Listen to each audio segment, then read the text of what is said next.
এবার যুক্তরাষ্ট্রের কেন্দ্রীয় সরকারের লাখ লাখ কর্মকর্তা কর্মচারীকে স্বেচ্ছায় অবসর নেওয়ার প্রস্তাব দিয়েছে প্রেসিডেন্ট ডোনাল্ড ট্রাম্পের প্রশাসন।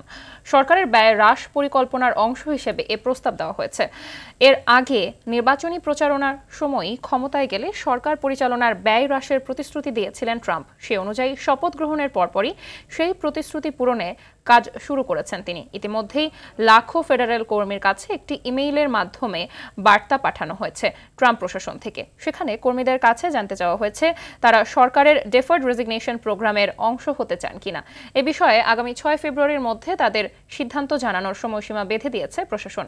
যদি এই কর্মীরা নির্ধারিত সময়ের মধ্যে পদত্যাগ করতে রাজি হন, তবে তারা এ প্রকল্পের আওতায় 8 মাসের বেতন ও ভাতা পাবেন বলে ইমেইলে জানানো হয়েছে।